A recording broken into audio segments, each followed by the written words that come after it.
Hi guys, I'm Yaaseen Bonds. This is Kidzito sometimes, and yeah, I'm still Yaaseen Bonds. I'm trying to delay this message so that I don't eat the toast with the Marmite.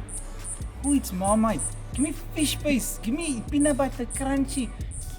Put vinegar on it. Don't give me Marmite. Yaseen on TV, Yaseen at the Baxter. Yaaseen, how are you doing? I'm well, and you? Not too shabby. How old are you, firstly, before we even start this? Oh, this is post Epstein? You have to just ask age all the time. I'm 23. Okay, no. Do you know Bobby Brown's? Have you seen her? No, sounds old. No, yeah, it's an old song of like the 80s, like Tammy, have you seen her? Mm-hmm. No. No. So basically, that's where Yaaseen comes from. Ah, Tammy, okay. yeah, I seen him. God. I mean, off to a flyer. But I mean, thanks for coming. Thanks for being on. You're a full-time comic, which is quite something in South Africa. How have you managed to maintain things during Corona? A little bit of drugs. I just, it's the thing that it's the only thing that's been needed in the pandemic is drugs to keep us through. Alcohol, I don't do alcohol, sorry, I only do drugs. But no, I'm trying to think of what kept me through the pandemic. I do some influencer work and like online content, and that's been really like I'll say pushing me through until to my comedy work again. And then online shows as well. There's been A Zoom gig? Yeah, the Zoom gigs. Oh, are weird. God. What's that like? Guys, Zoom gigs are awkward. Don't ever ask me to do Zoom gigs unless you're paying me well. Then I can stop selling drugs, please. Guys, I'm not selling drugs. It's a joke. It's a joke. There we go. Okay. No, so the online shows are what we also do, which is awkward because now I must convert emojis like into like what does it sound in the real world? Of course, because everyone's mics are muted. But I'm sure you've even done shows where people like you'll be trying to do your set and there's someone's baby crying in the background. God, it sounds terrible. I tell people to mute yourself. You are paying to hear me. I'm not paying to hear you. So stop that cack also. Like I don't want your children. Just give me the comments. And then I sometimes ask people to voice note me, them laughing as payment for the show. Oh, that's cute. Wonderful. Holistic. I missed it. I really, really missed it during lockdown. Do you think we should introduce the mute button in real life? Do you know what's a mask? A mask is the mute button because now everybody just sounds like the voiceover in Checkers. There's an hour in the hand. Please go clean up on the hour. No, guys, just stay with your breath and keep your mask on. But it's the classic that all the dumb people don't have a mask on. So there's a bah, bah, bah. You have to hear them. But at the same time, I don't hang out with dumb people. Like if I'm in a shop and I see you, then I go, security, sack. Like it just, I can't hang out with people that don't use masks. Like, because I go, there's rational thinking. Read the mask. How crazy is America that it's political? It's the wildest thing because I go, guys, you can die. Like, do you understand? Like, I know you say it's freedom, but I mean, what is freedom in a casket? Exactly. It's only 4 blocks, guys. Oh, that's great. And then in terms of getting back into comedy, it's been fun now. So the industry, it was so nice. I feel locked. How was lockdown for you? I must ask that now. So before we. That's kind. You know, people. I'm always asking questions. They never ask, how's Sam doing? You know? Who is Sam? No, lockdown was great. I picked up a wonderful girlfriend. So I thought you were going to say weight. Then I was like, yeah, good for you. Well, she could be classified as extra weight. Where's my take? There it is. Guys, if it goes mute, it is because the girlfriend is controlling the thing, and that's why it's not working, because she's cucking him out by putting him on mute. Exactly. Call back to the previous comment that we made. Exactly. Tangential. There are levels to this podcast. But no, I don't think I would have met her in any other circumstances because I used to be a bit of a wild man. And, you know, lockdown, your options are limited. Again, you are not making a strong case for yourself. Uncle, I want to see you with her for a long time. Please look after this thing. No, I'm only teasing. We're only teasing. And then, of course, Kids Eat Toast sometimes started. So I think people are quite wary of saying that Corona has helped or they've benefited in Corona or done well. But it's like, because 2020 has been cack, eh? It's like, it's been a year. And obviously, you know, years can be cack. But some people have done well. And I've been very grateful and fortunate in some respects. I think it's also like I'm on a very optimistic person, and I try to see the better of most situations. Hence, being a comic, like I'll just be like, "What's the joke in this? I know it's sad, but where's the joke?" And I think that's essentially what 2020 was. Like, you can see the good of it as well. And like you started this thing, I feel like I've also like, you make a plan. You just go, come here, just do a thing. You know what? 2020 was a year where the whole world got to pause and we all got to go, what do you like? What do you want to do with your life? Let's go do the thing. Yeah, I mean, of course, we're speaking from pretty advantageous positions in society. No, definitely. Like, it's been pretty, like, if it's been it's ruined lives. It's Yeah. been ruined lives. It's cuck. But at the same time, it's there was a time where we all just got to take a 2-week break.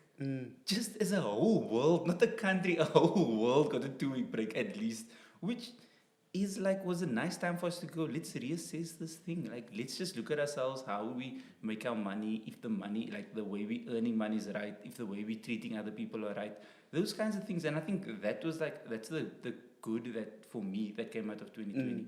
And then Black Lives Matter in the middle of it was very pivotal for a lot of people. And then again, there was a time with BLM that we all got to reflect on it as well. We got to go, what is this about? Because normally the news is so rampant that you go, that BLM's today, okay, tomorrow there's other stuff to worry about. Yeah. But with BLM, it was so, we were in a time where we could all focus and go, let's learn about this thing. Sure. What are the, and then also BLM in America and BLM in South Africa. So I think like lockdown gave us a lot of time of reflection. So now with comedies restarting as a platform now, and I've basically started 2 gigs now, which is great because it's by the people, it's close to the people. I don't want like I'll say the colour community that I perform for. Not only for everybody. Just He loves you too. Everybody. Just the thing of I've made rooms that are closer to the communities that I'm from. So it's that thing of, how do I explain? So the comedy is becoming better because it's home. We're performing at home for crowds. We are speaking in our vernac. When I say the word ah, do you know what ah means?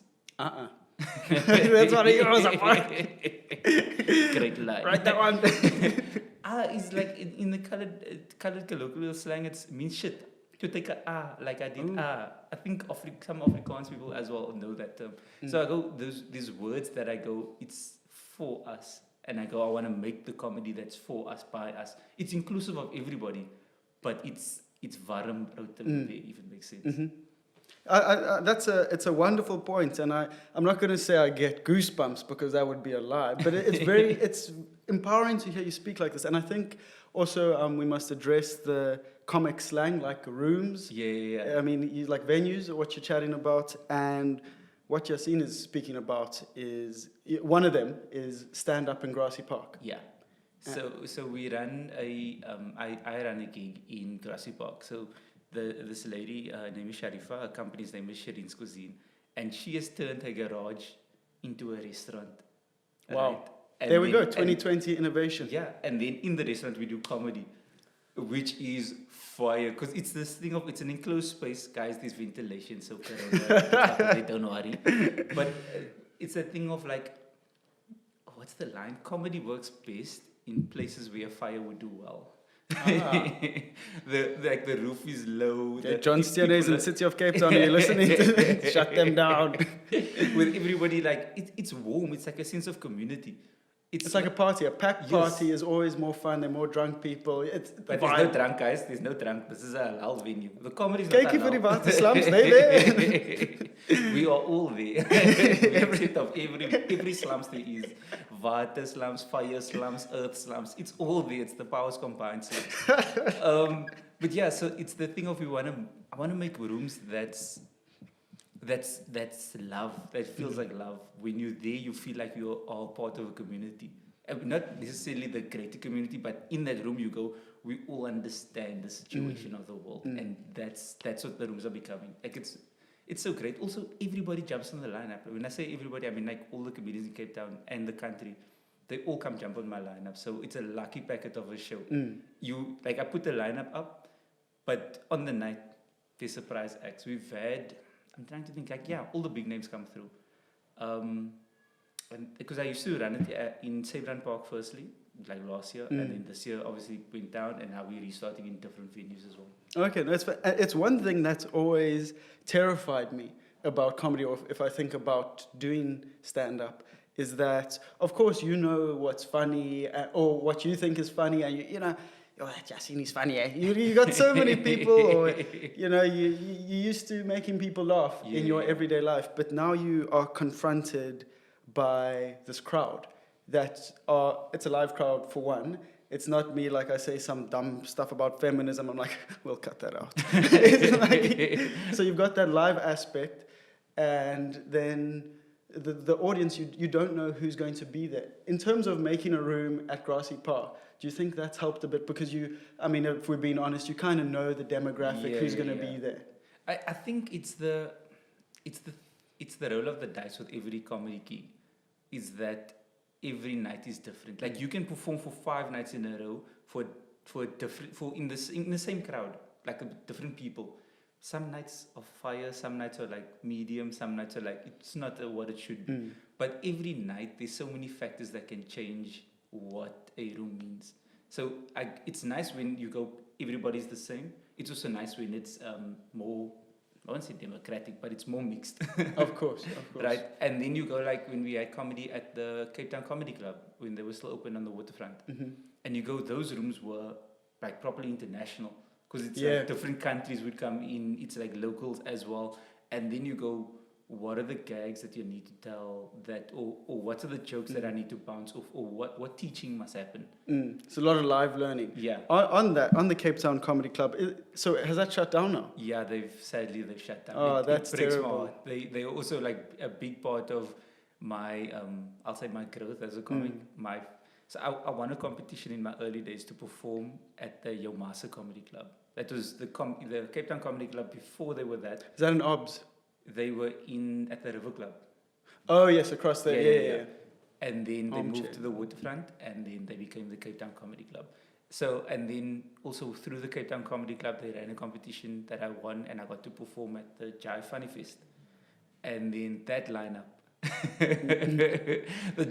the first year that I did the Jive Funny Fest, blew my mind. So they tell me, like, yo, Yaaseen, you go first. So Mark Lottering is hosting, then it's me. Right, then it's Trevor Noah. Right, God. Then it's Riyad Musa, and then it's Nick Rabinowitz. These are the biggest names in South African comedy. Yeah. Right now I'm just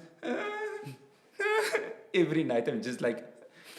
So Trevor only started after, I think, like the second week, and then so then they go, yo, Trevor's gonna jump on, but his leg is broken, so he's gonna go first. It was break your leg, and then someone actually hit him. It was the scariest fucking thing. All the comics backstage. Like, who's next? So then they tell me, yo, you must go on after Trevor Noah. Like, I'm doing comedy for 2 years. I'm rusty. Not rusty, like, I'm inexperienced, really. And so he goes on, and for the first 2 minutes, people are just shouting, Trevor, we love you. That's all. There's no jokes happening. They're just shouting, we love you. Now I stand at the back. No one knows who I am. If I go out, what must happen on stage? And then, like, through that, I obviously, like, I could stand my ground, and, like, I learned how to just go on and do my version of my comedy. And bring, like, because essentially what good comedy is, you bring them to your world. Because you watch any comedian, and everybody's got this different tempo and stuff, and you realize that, like, 5 minutes in, you go, oh shit, this is how he thinks. Yeah. Take me, like, show me how your world looks, and that is, like, that's good comedy. Absolutely. I watched, I've gone down a Bill Burr rabbit hole. And Paper Tiger, there was his most recent special, but You People Are All the Same, the 2013 one. I watched that the other night, and I howled with laughter. But like you said, you get taken into Bill Burr's, like, angry world, where he's just everything. And then, like, and Chloe and I, now we go to bed, and she's like, so are you going to brush your teeth? I'm like, always with the complaints about the teeth. She's like, you're not Bill Burr. I'm like, I'm sleeping downstairs tonight. It's like crazy. It's the best part when you take taglines from a show. It's my favorite thing. Like, if someone says, don't bite me, management. Management, like, yeah, that's my thing. Or there's there's lines from Auntie Merle, and there's lines from Joe Barber, and there's lines from my cousin. I mean, Barry Hilton, Barry's he does with like an anthem of my cousin. If I hear anybody in the world go my cousin, then I'm like, it's Barry Hilton. It's Barry. Yeah. I had to fix the way I spoke because that I had one of those borrowed taglines from one of Trevor's. He's done so many. But even me. Even me. So I'd be at UCT and someone would be like, oh, I just got from the canteen or the cafeteria. I'm like, even me. And then like these black guys look, I'm like, not me. It's a joke. It's Trevor's joke, guys. That's what I'm doing. He's borrowing and then I'm borrowing. Yeah. It's like if someone says like something of like, what is the line? Oh, yeah, so we did it about a week ago. Then in my mind, I'm like, about a week ago. Exactly. It's like, I promise I'm not racist. Yeah, it's just the line, guys. I'm enjoying the line. But so let's speak a bit about your style of comedy. And you've touched on it. And when I've done my research, Kets does research. You heard it here first. What I found is you promote yourself as the Prince of One-Liners. Where did you get that tag? So I didn't firstly promote myself as that. Guys, those were other titles other people gave. Guys, also, who in their right mind goes, a prince? I want to be a prince. No, if I'm going to be anything, I'm going to be a fucking king or a sultan, if anything. I feel like they were Stay on brand, yeah, sultan. like, let's go to the top. Also, I watched Aladdin, Sultans of Kak. So the thing is, I'd rather be the king. But yeah, like, so I do one-liners, or I started doing one-liners, and then I don't know why they just gave that title. Like that title was done for like 2 articles, and then it just started. I think those are the 2 articles I read about you. Yes. And then so I think then like the 2 articles started it, and then when people would do research, they would just find that and keep on with the titles. It's not a thing. Firstly, I don't like titles are very weird. Like I just want to be a comedian. That's all. Like even a Muslim comedian is another title they go. So I go, I'm a Muslim that does comedy. I don't necessarily do Muslim comedy. Exactly. Right? Because sometimes I just want to joke about trees. What the fuck? But even like Riyad Musa, I mean, you watch his sets, it's accessible to anyone.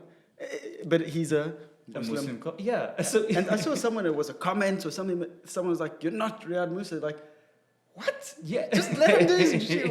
What's going on here? I had one lady, I think it was so funny though. It was a week before I won an award.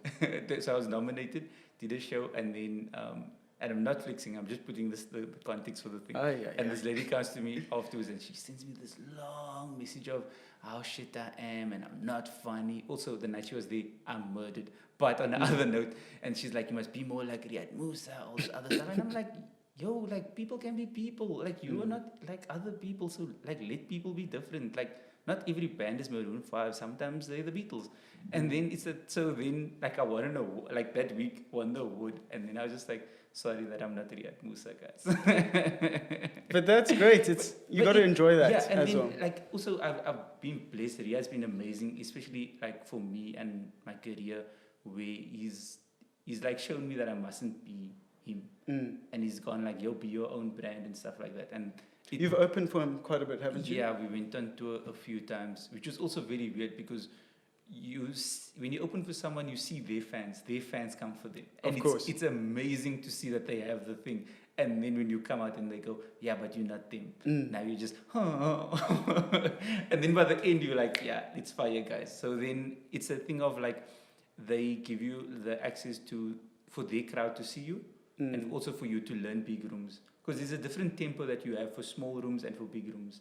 There's a different presence that you learn. Like in a small room, I can speak to everybody. Yeah. In a big room, we project. And you must have like big game energy.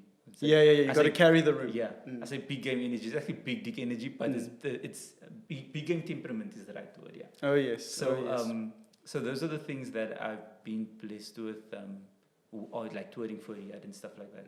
What's it like touring South Africa? Because I don't know what your route was, but I was, we've got a holiday house in Pringle Bay, white privilege. Nice. This is why I'm here, guys. I'm coming to not fetch the land, just rent it. I mean, on holidays, maybe special days on the weekend. But the ones in my house. Anyway, and I saw Kurt Skoenrath, who's obviously Cape Town comedy, great comedian, South African comedian. And he was performing in the Huncliffe Hotel. And I was like, yo, he's funny, but I don't know how funny he is in Huncliffe, you know, in Pringle Bay. And I'm sure that those are the sort of tours. Touring is such an eye-opener to the rest of the country. Because we live like, wherever you live, it's nice, it's comfortable. You understand the setting. When you go to the rest of the country, you go see what's out there. I did, so myself and Dalen Oliver, KG Mokhari, and Carl Weber, we do a day zero tour, right? And we've toured the country, and we went to Durban. And then we did an afternoon show, which is also always fucking weird. But anyway, then this lady afterwards, we had like a Q&A session. We let people ask us questions, and the lady stands up, confident, like, yo, is that you from Cape Town, New Colored? Is that your own teeth? And I'm like, yo, okay, now you must understand. Then you also go like, sorry, auntie. Yeah. No, auntie, these are take my fucking teeth. But you just but those are the things. White lady. Yeah. I'm shocked. Can't believe like the question. It was in the question already. But at the same time, you go. People just sometimes don't know. Like it's just the thing. I did perform in Clarence, a small town outside of Joburg, and they had a comedy festival. And then I was the first Muslim that they've ever met. This couple came up to me, and then they were like, "Yo, why aren't you wearing that thing that Bin Laden wears? Now you just, is this what you think a Muslim is? What?" And then you also realize they just don't know. They don't know, exactly. Yeah. So then it's my duty to like, yo, let me, like, then I have to go teach about colored people, about Islam, and you just, like, teaching people that we exist in the world and we don't just own shops. It's just the normal what you got. But I like what you said about that, because, I mean, comedy is, at the most time, like, very educational. It breaks down barriers. You know, like Dave Chappelle, he'll put out an hour special, and the motherfucker's just chatting to you for an hour, you know, and you're like, that was funny, but it wasn't like, but I watched every second. I learned how he thinks, and I learned about the world as well. Exactly. So you fucking hell, I mean, come on, Builders Warehouse, help us out. But so, I mean, so this, do you feel responsible in terms of you have to educate these people? Yes and no. So firstly, comedy and teaching is very much the same thing. Like, it's taking information, it's repurposing it in your head, standing in front of people and making them understand how you understood it. That's what teachers do when they teach the classes, and that's what comedians do as well. So it is a responsibility, but at the same time, it's also not. Because I go, I'm just a person speaking. I'm not a qualified person. Like, no one must go, oh no, Yaseen taught me about democracy and it's wrong. Like, who the fuck is Yaseen? Like, you must just take it for the joke that it is. If you learn, it's a bonus. So, like, I'm trying to think of, there's ignorant comedians who, I'll say, not comedians, there's ignorant people who do comedy that say stupid things. Put them in blast. Yeah. Give us names. Checklist. You go, that's where, like, your misogyny comes through, your homophobia in comedy, your racism in comedy. Because you can't look at comedians for a,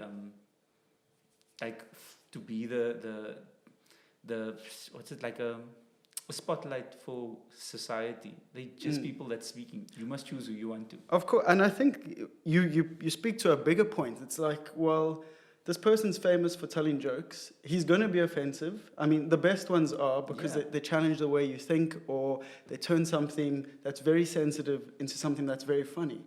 And I think people just leave comedy alone and let it be its thing. It's not the way, you're not telling people that you have to think this way or do that. It's like, you're just trying to make a room full of people laugh. That's all. That is all. But this is the thing. Sometimes people read into it too. It's not that deep, guys. Like, we're just in the shallow end telling jokes. Like, we can all stand here. It's fine. Exactly. So again, but at the same time, it's also, there is a responsibility that comes with being a comedian of doing your research before you speak out of your ass. So you can't just, it's like that thing with telling a rape joke. Brace yourselves. Yes, here you go, guys. Turn up volume. So you go, we shouldn't do rapes about already panicking. Jokes about rape, right? Yeah. But you go, I've seen comedians do jokes about the topic and not about the incident, if it makes sense. And then you go, in the same sense, when they tell it, you understand that this person understands the full thing. Yes. it's like when you hear Neil Brennan and Dave Chappelle speak about race, and you go, this man clearly understands this thing he speaks about. So when he speaks, even if it is maybe edgy or a little offensive, he understands the thing. Yeah. It's Bill Burr talking about feminism. Exactly. He understands the issue, or you understand the issue so well that you walk the tightrope. Yeah. You offend people that you plan to offend. That's also what kills me. Like I'll go watch stand-up with my friends, and they'll be like, "Can you believe he made all of that up tonight?" I'm like, "Come on, man! This guy's been practicing this for years." And that's like, I mean, I've loved Dave Chappelle. I mean, he was people like, "Who introduced you to comedy?" I'm like, Dave Chappelle, and like Chappelle Show and all that stuff is great. And I watch Netflix specials that he does today, and he tells jokes in this special that he was doing in the 90s. You know, it's... But when he does it now, he almost makes you see it clearer. Yeah, he no, I'm not saying, hey, Dave Chappelle, come on. No. But it's the thing of you can clearly see that there was a growth. That there was the thing he spoke about, and now when he speaks about it, there's another person that speaks about the same topic. Like as him as the other person, that makes sense. But also, as you're saying, the art of good comedy is making it look like it's easy. When people watch it and they go, "Oh shit, you made it up tonight," it's like, no, we work. This thing is a job. Like we write for months to get a joke perfect. We take one joke. So Sunday I performed Sunday night, and I had like 3 jokes die. Like just, it's not tonight. But in my heart, I go, I know these are funny. So for the next 2 months, I'm going to tell the jokes every time I'm on stage and just find the beat that works. So when you see stuff on TV, those things are polished. Those jokes will work. But you must know that those comedians have spent the like 6 months before that working that stuff, figuring out every beat, figuring out where's the other joke, what joke don't I tell in the story. So it's a lot of long work. So sometimes people see us within the space of, like, let's say a month, and it's the same jokes, but we are perfecting those jokes. And like, so once you see it on TV, it's like, yeah, I've saw the beginning, but it didn't end like that. Because we're trying to make things funnier all the time. That's what I'm trying to say, yeah. It's a massive challenge. So you've briefly touched on that. So what is your joke writing process? I'm quite lazy. Like I've only started now writing, but normally I just exist. I'm just funny. Yeah. My brain is constantly on.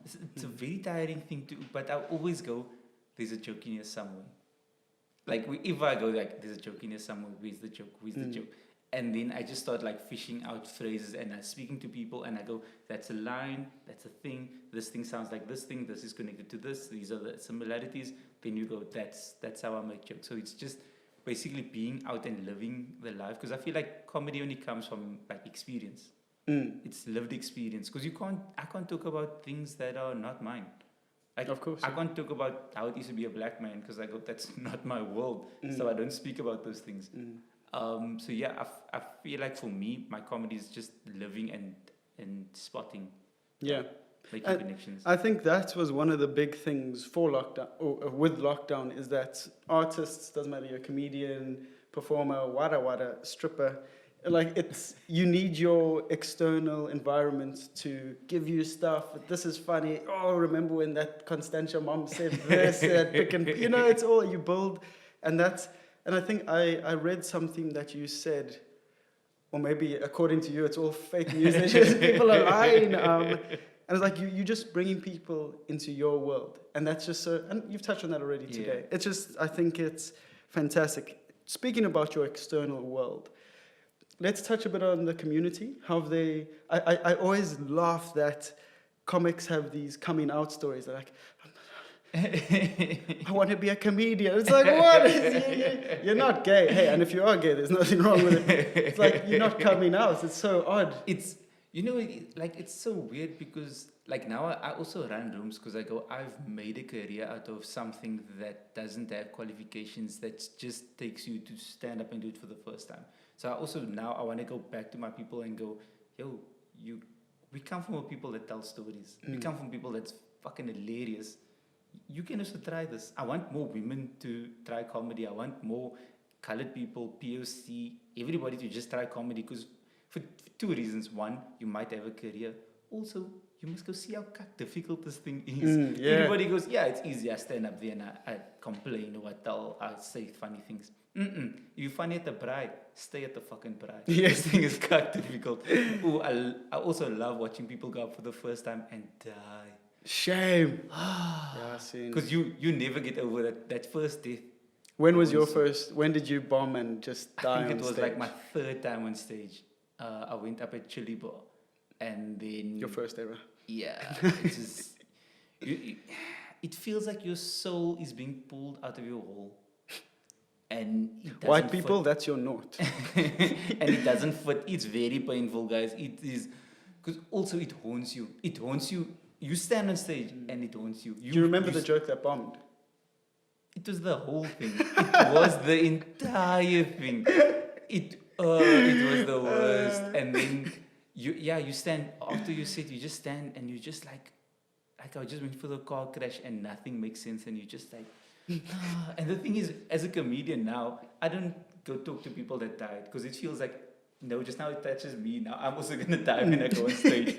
So yeah. So like when people come off stage and they die, you just don't look, don't. Like you look, but you also don't look. Yeah, go cry at the back. Yeah. It's just now it's infectious. You stink. Go fast. So yeah. So then like the comedians only spoke to me like after the show. So for like half an hour, I was just standing like lost. Like what the fuck did I do? This is the same thing I did everywhere else. It just didn't work. And then after you get after the first one to go back. So after that, I died. I waited like a month before I went back to stage again. Normally, like, we gig like, 4 or 5 times a week. That is like, yeah, that's the job. So then I took like a bit of a break because I got scarred. And then there was a competition. So when I started doing comedy, I was telling stories. Like, I'll say normal comedians. And then I took a break. Then I got asked to enter a competition. And I still don't know why I said yes. Someone was just like, yo, I saw you doing around. There's a competition for the new comics. Come through and try. And in that month, I started watching like a lot of like deadpan comedy and one-liners. And then one of the other comics who spotted me online, he was like, yo, just go repeat your tweets. Your tweets are cack funny. Go do the tweets on stage. And then I went on stage and I did like the one-liners. And I was going to do 5 minutes. I only did 2.5 minutes because I was so scared. Like, I'm doing this thing. Yo, I won that competition. And that was the wildest thing also. Because, like, you see everybody kill and murder, and now you're on stage doing something that's different. And, like, you like, timing is off, all those things. And, yeah, apparently they loved it, and now I've made a career. But that's like a fantastic life lesson. Like, if you just do you... I mean, the pushback, and it's probably more stressful to do it initially, but that's what's going to make you... Yeah.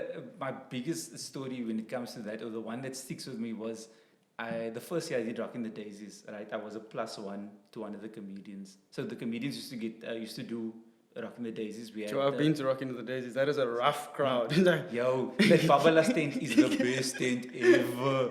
Imagine a crowd who are mentally aware of the show, but physically can't. It's the best thing ever, because the most you're gonna get is like my body doesn't work, but so it was actually fun. So they had a comedy tent that used to run at like 10 o'clock, like 10 and at 1.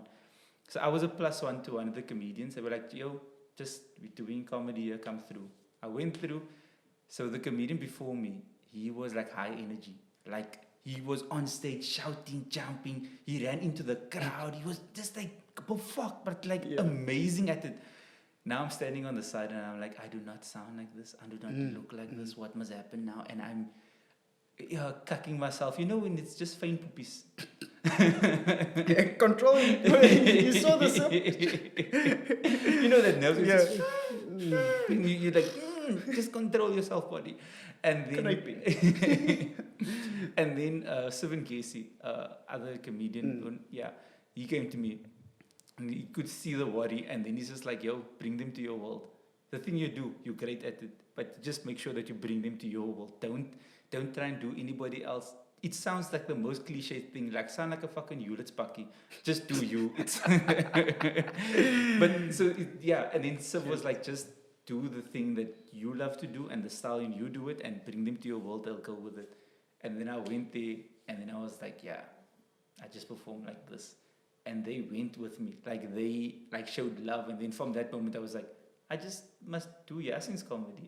I can't do Dave Chappelle. I can't do Dave and Oliver. I must just do Yaseen Pound's comedy. And that's wonderful. And I mean, so many people enjoy it. Fantastic. And I think it's also maybe with comedy, you know, or stand up, you know, speaking of someone with zero experience, you know, like standing up there, you're naked to the world and it's, you know. I'm like a stripper of the mind. Exactly. And from the youngest we've ever been, to make someone laugh is a massive dopamine hit. But then when no one laughs, or you know, you can bomb on stage, you can bomb with 3 friends at a braai.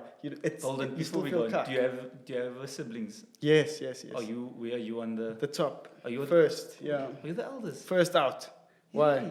Hey, and you're doing stuff like this because normally it's the baby of the family. Oh, yes. Because he's been told he can do anything with his and he life. requires attention because the parents are done parenting. Ah. So they're just like, the baby must now fend for himself. Yeah. So Thanks. Yaaseen thinks I'm doing this for attention. So, Mom and Dad, if you could come through more in the evenings. You know it's true. So I was the baby of the family, and I was the one that used to dance for the aunties. I don't know if you know. No, when they come round, you put on the show, Michael Jackson. It's my move. Ooh, liquor. Then, so I was like a child that used to perform a lot, and then I became like a very quiet child. And now going back to stage, I realized I'm still that child. Exactly. I like to perform on stage, and then I think it feeds my my need for attention to be on stage, to have people hear me, and you think my thoughts are good. Yeah, If it makes there's a sense. Mike Pence, Mike over here. Zach. Make it a meme, make us viral. Mike Pence. Because the mic has a stomach, guys. It's a Pence. We will, we'll probably cut that.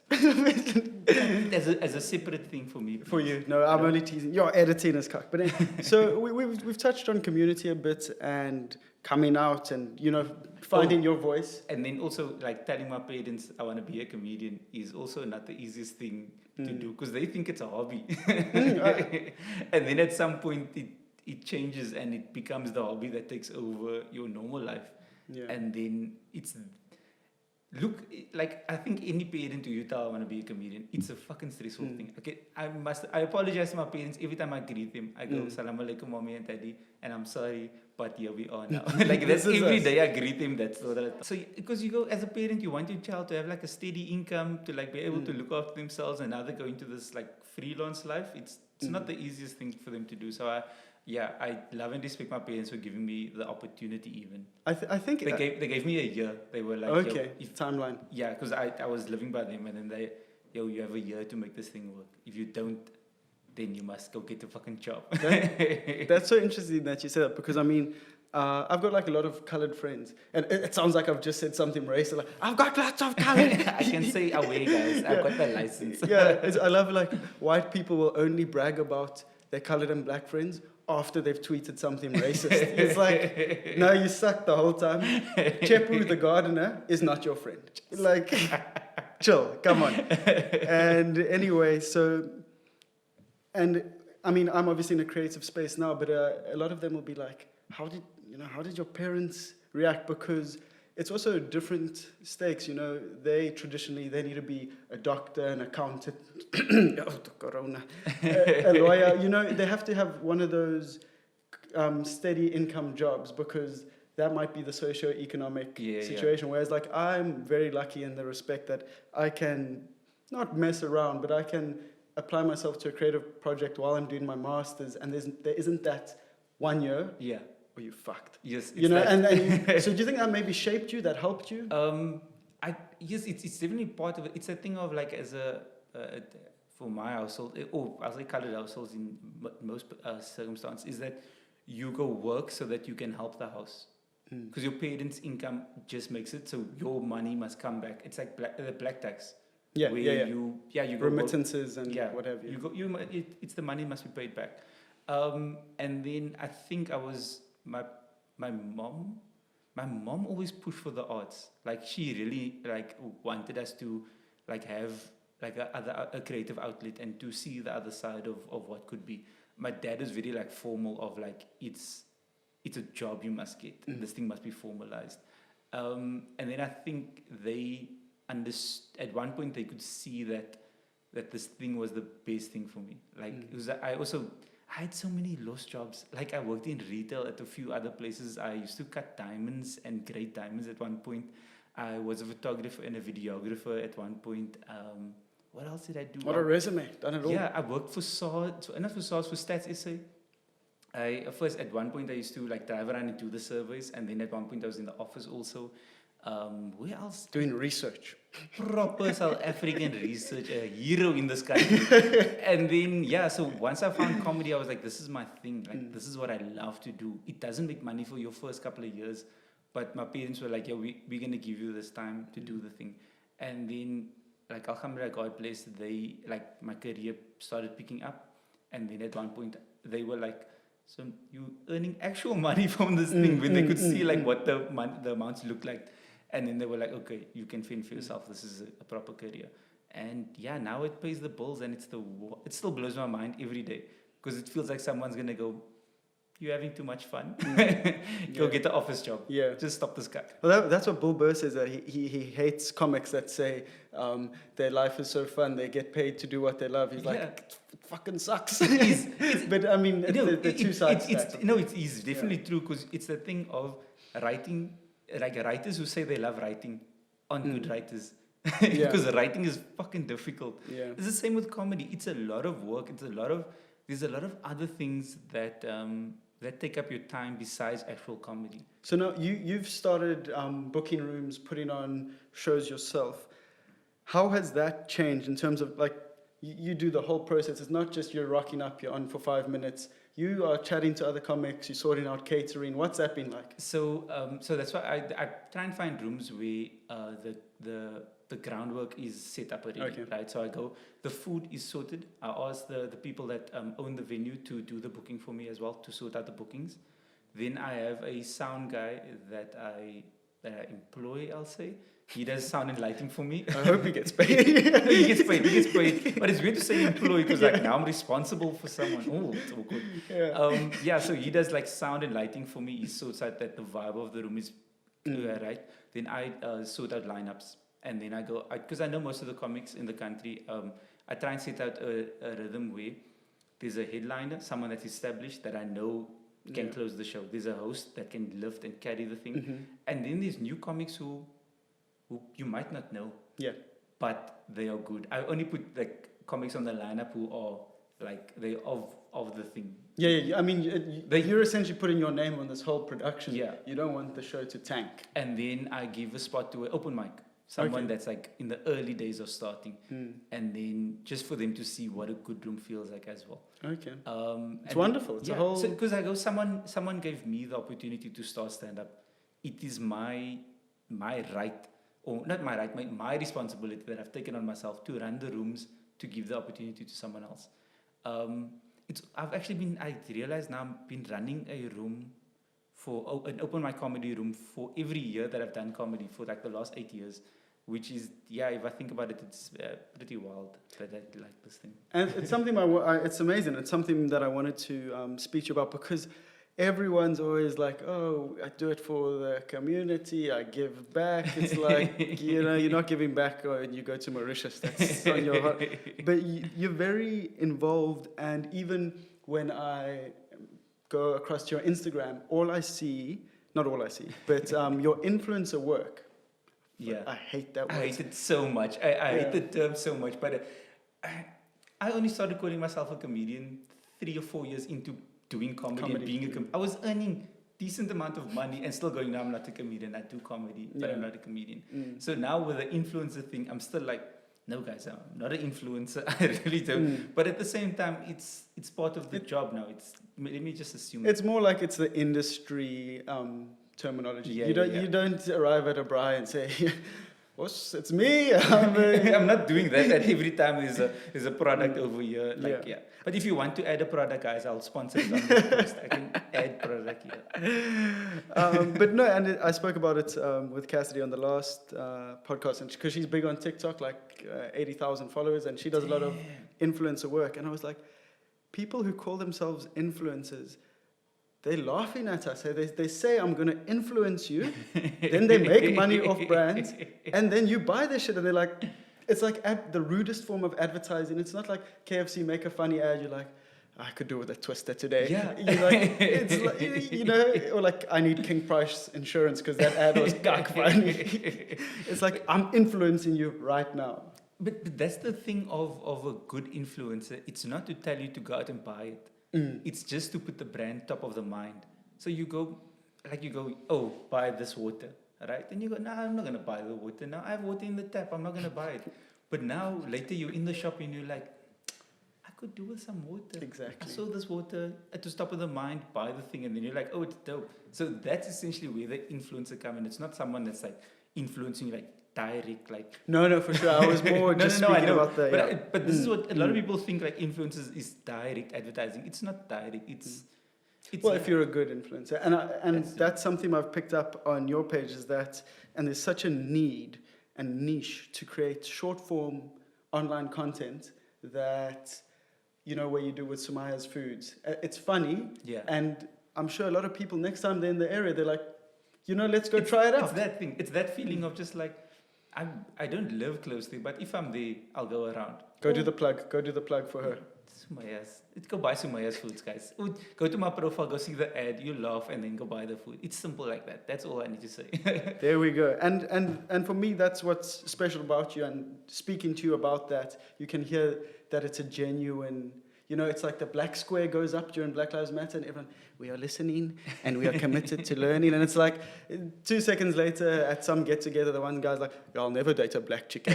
But like, Black Lives Matter, it's like, shut the fuck up. Just rather don't comment. Exactly. Just don't put the black square up if you've got other feelings about the black squares. But you're sincere, and that's what I like. You're also quite tall.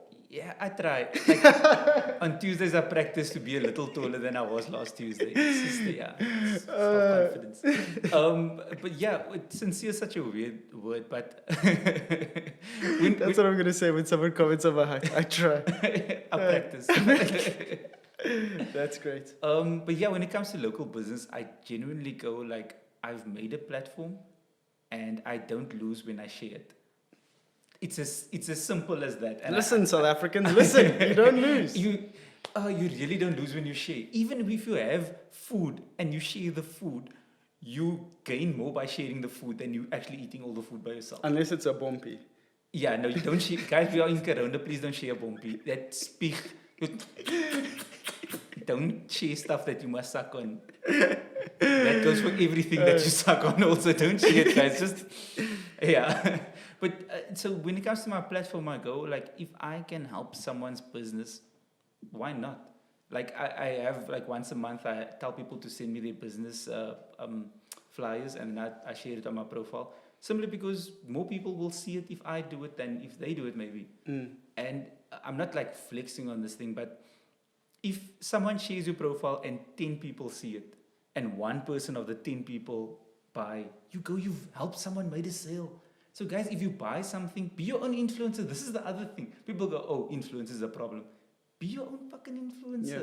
If you enjoy something, show people you enjoyed it. That's what social media can be for you.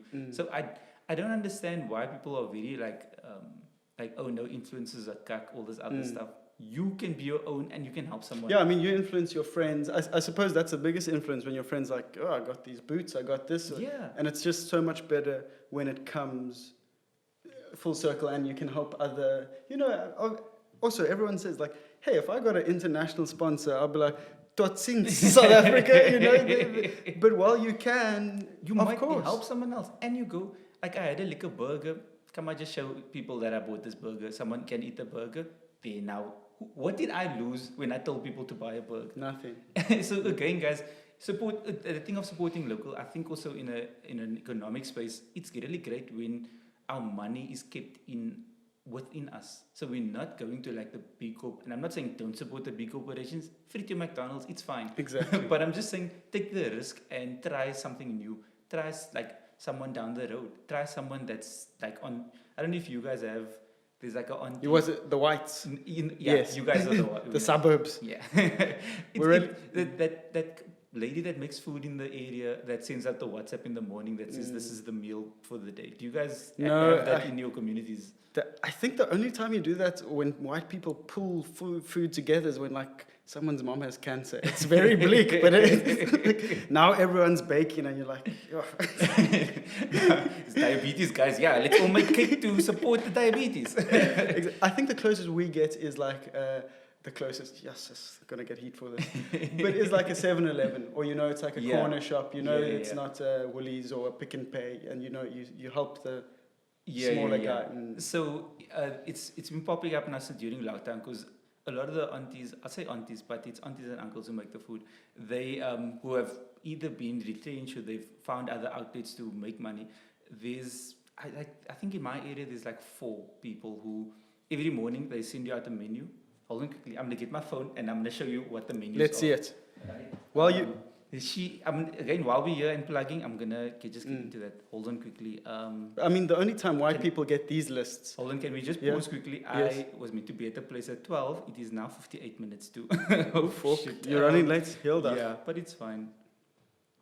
Yes, so we're back. So we're back, guys. This is the menu that gets sent. It's different menu every day, right?